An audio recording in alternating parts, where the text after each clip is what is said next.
जुमलों के अलावा अगर कुछ मिल रहा है तो ताली बजा देना, और अगर जुमले बजे हैं तो जोर से लगाओ भारत माता की जय।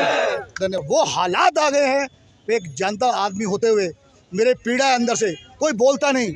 अच्छे अच्छे पत्रकार इस्तीफा दे के भाग रहे हैं। अच्छा, एम्प्लॉयमेंट नहीं है, काम नहीं है, काम के साथ साथ एजुकेशन नहीं है। जो बच्चे जो IITs की तैयारी कर रहे हैं, अपने को आईलेट्स की तैयारी कर रहे हैं, उनके पास भी जो है उनको मौका नहीं मिल। देखो, प्रधानमंत्री आज कह रहे हैं हमें मकान मिला है, मकान दिया यार गरीब आदमी को। बेसिक नीड है गरीब आदमी को। जो है महंगाई, कहते हैं महंगाई बहुत है, कम नहीं हुई। तो महंगाई के बारे में क्या कहना चाहेंगे? अभी महंगाई है या नहीं है? महंगाई भी है और नहीं भी है। पहले लोगों की तनख्वाह मात्र 3,000 रुपये थी, अब वही तनख्वाह 12,000 रुपये हो गई है। 3 गुना बढ़ गए तो महंगाई भी हो गई है। जब हमारी जेब भरी है तो महंगाई भी हो गई। नमस्कार, मैं मोदी सेठी, CCN न्यूज़ 24 में आपका हार्दिक स्वागत है। और इस वक्त मैं मौजूद हूँ लाल किले के पास। और जैसे कि आप सभी जानते हैं 2024 के चुनाव जो है नज़दीक है, और इसी बीच आज हम लोगों से उनसे बातचीत करेंगे और उनसे पूछेंगे कि 2024 में वो किसको अपना PM के रूप में देखना चाहते हैं। आइए लोगों से बातचीत करते हैं। नमस्कार सर, क्या नाम है आपका? मेरा नाम रियाज है। तो सर, जैसा आप जानते हैं 2024 के चुनाव नज़दीक है, तो किसको PM के रूप में आप देखना चाहते हैं? हम जो है राहुल गांधी के इसमें देखना चाहते हैं। अच्छा, आप राहुल गांधी को देखना चाहते हैं, क्या कारण है उसका? नई जनरेशन है, नए आदमी है। तो मोदी मतलब जी है। आप जो है राहुल गांधी को एक मौका देना चाहते हैं। हाँ जी सर। कोई ऐसे काम जो आपको मोदी जी के अच्छे लगे हो? नहीं, मोदी जी अपनी जगह अच्छे हैं। अब जो है जैसे कि सरकारी उसमें 58 साल में रिटायर होने, तो मोदी जी पर रिटायर हो चुके हैं अब उम्र के हिसाब से। अच्छा, मोदी जी के राज में आपको कुछ अच्छा देखने को मिला हो? भ्रष्टाचार कम हुआ है, या रोजगार लोगों को मिला है, या डेवलपमेंट की अगर हम बात करें तो कुछ आपका पॉजिटिव अगर कुछ चीज़ें देखने को मिली हो? कहीं क्राइम बढ़ा है तो कहीं घटा है।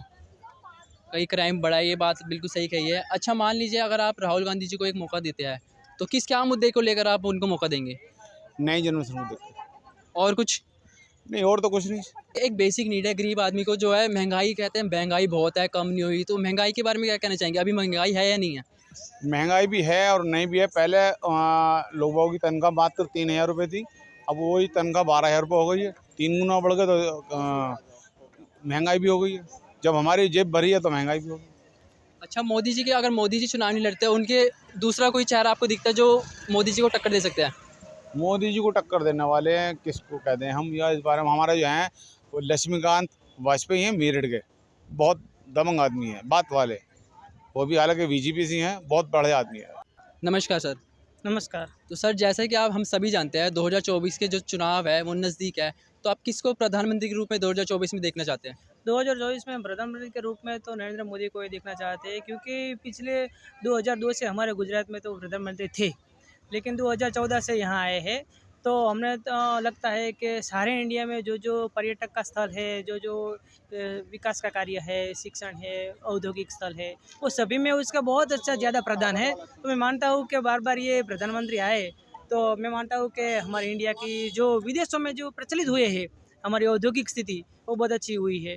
तो वैसे मैं मानते हैं कि अगली बार भी ये आए तो भारत अगला क्रम ही प्राप्त कर सकते हैं। तो जैसे कि आप 24 में आप मतदान देंगे, तो क्या मुद्दे को लेकर मोदी जी को चुनेंगे आप?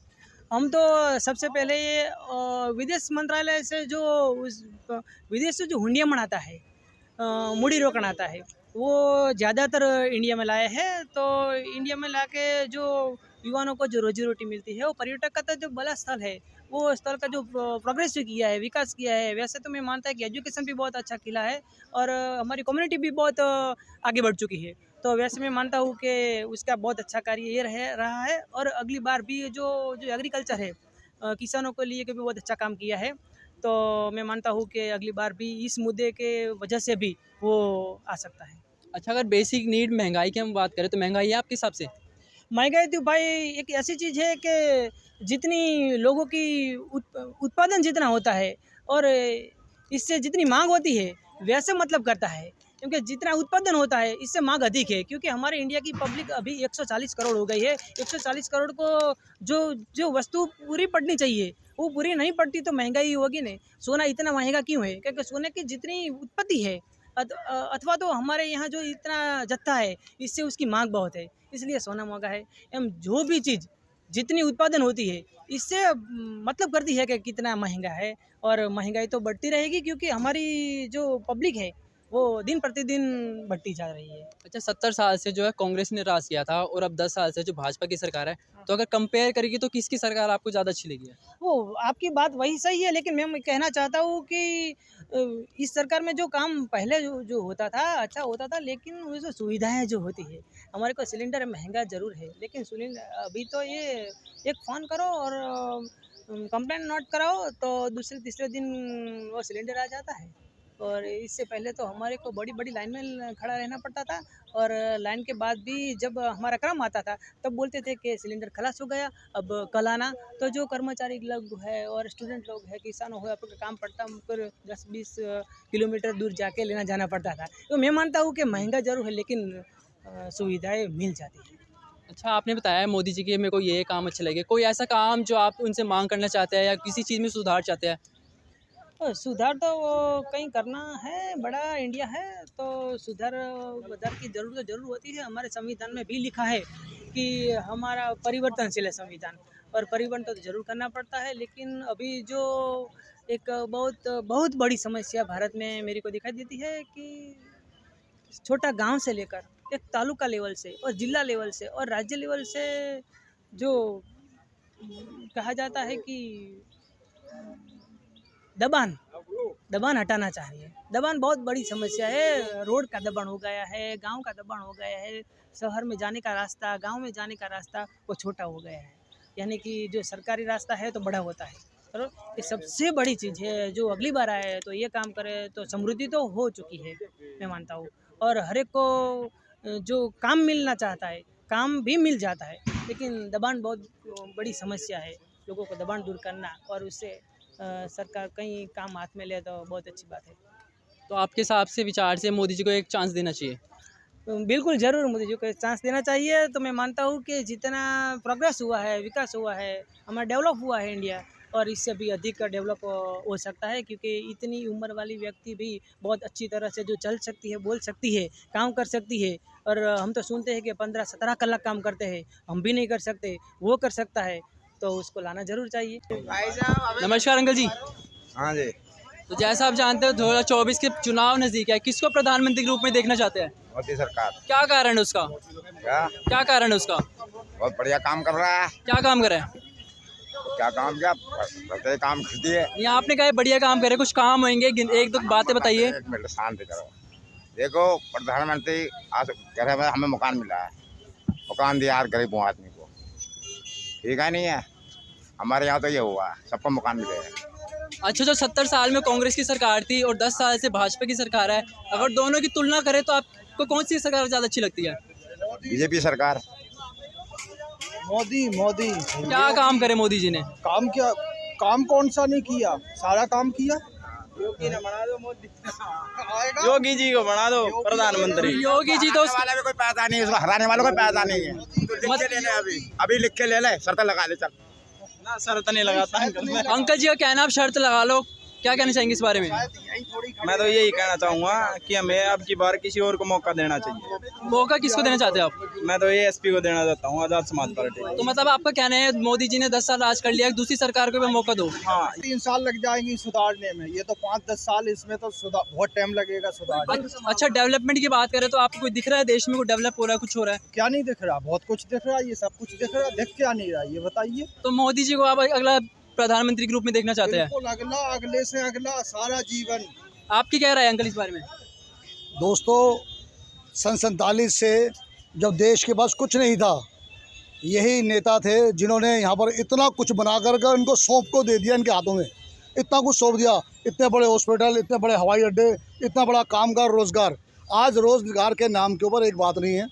मणिपुर के अंदर आप देख रहे हैं, पूरा विश्व देख रहा है मणिपुर के अंदर, और आपके सामने आज हमारे प्रधानमंत्री श्री लाल किले के सामने मुझे बड़ा सौभाग्य प्राप्त हुआ कि मैं यहाँ पर आ गया।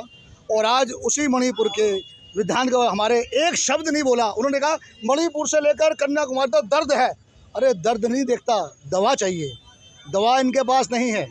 जुमलों के अलावा जो भक्त लोग खड़े हैं, मेरी बात से समर्थन हो तो ताली बजाना, नहीं तो बेशक मुझे भी गाली देना। रोज़गार नहीं है, काम नहीं है।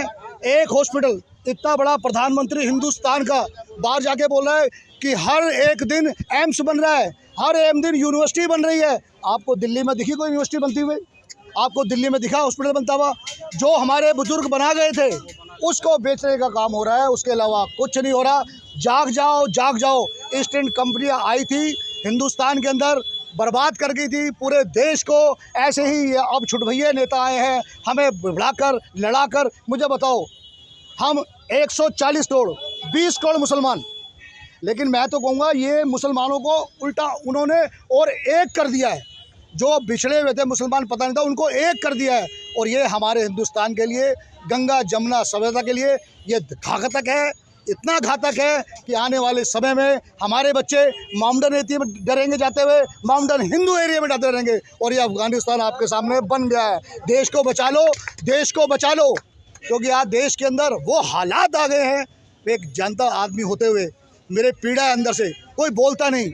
अच्छे अच्छे पत्रकार इस्तीफा दे के भाग रहे हैं, अच्छे अच्छे पत्रकार इस्तीफा दे के भाग रहे हैं, और चाटुकारिता इस्तीफा आप उनके जाके देखिए कहाँ से कहाँ पहुँच गए। किसी की 500 करोड़ की प्रॉपर्टी, किसी की 800 करोड़ की प्रॉपर्टी। और देखिए, जुमलों के अलावा अगर कुछ मिल रहा है तो ताली बजा देना, और अगर जुमले बजे हैं तो जोर से लगाओ भारत माता की जय। धन्यवाद। अच्छा, अंकल जी ने अपने विचार जो हमारे सामने प्रकट कर दिए, आप सबने सुना। अगर एक बार सहमत अंकल जी के विचार के लिए, एक बार अंकल जी के लिए तालियां जरूर बजाएं। आपका क्या नाम है भैया? जयविंद। अच्छा, 2024 के चुनाव नज़दीक है, किस मुद्दे को लेकर अपना मतदान देंगे आप? सर मुद्दा तो सबसे बड़ा सर इशू तो यही है कि जो अनएम्प्लॉयमेंट है, एम्प्लॉयमेंट देना चाहिए। एम्प्लॉयमेंट नहीं है, काम नहीं है, काम के साथ साथ एजुकेशन नहीं है। जो बच्चे जो IITs की तैयारी कर रहे हैं, अपने को IELTS की तैयारी कर रहे हैं, उनके पास भी जो है उनको मौका नहीं मिल रहा है। आप हज़ारों की लाइन में पड़े हुए हैं लोग, कोई इतनी सुसाइड्स हो रही हैं, बच्चे सुसाइड कर रहे हैं। आप कोटा में रोज़ देखते हैं कि कोटा में एक बच्चे ने सुसाइड कर लिया, कई बच्चों ने सुसाइड किया है। मेरा इशू यही है कि एम्प्लॉयमेंट को दूर करो। अगर आप इतनी वैकेंसीज़ पड़ी हैं हमारे पास, इतनी वैकेंसीज़ पड़ी हैं, वैकेंसी दो ना। लेकिन एक काम क्या है, 2 नंबर का चाहिए हमको, 2 नंबर का खाना है हमको बस। मेरा तो यही इशू रहेगा कि मैं वोट जो जिसको दूंगा, एक बंदे को ऐसा दूंगा कि जो काम करे और जो समझे चीज़ को। मैं किसी पार्टी की तरफ से नहीं बोलता, जो काम करेगा उसको वोट मिलेगा। लेकिन मैं ये चीज़ कहता हूँ कि आज से मतलब 2014, ये आज लोग कहते हैं कि 2014 के बाद डेवलपमेंट हुई है। डेवलपमेंट तो 1947 से हो रही है, डेवलपमेंट तो इतने साल से डेवलपमेंट हो रही है। तो ये क्या है, ये लाल किला, ये जो आप चांदनी चौक का ये सब देख रहे हैं डेवलपमेंट। अच्छा, आपका कहने का मतलब है समय के साथ साथ डेवलपमेंट होती है और हो रही है? डेवलपमेंट तो हो रही है, हमको तो पागल बनाया जा रहा है। साल में सरकार को चेंज करना चाहिए, हर 5 साल में हमें सरकार को चेंज करना चाहिए, तभी मतलब कंपटीशन बनेगा। वो उससे अच्छा काम करेगा, वो उससे अच्छा काम करेगा। ये हमारी सबसे बड़ी बेवकूफ़ी है कि हमें मतलब एक बार जो अच्छा काम कर देता है बार बार उसी को बनाते रहते हैं।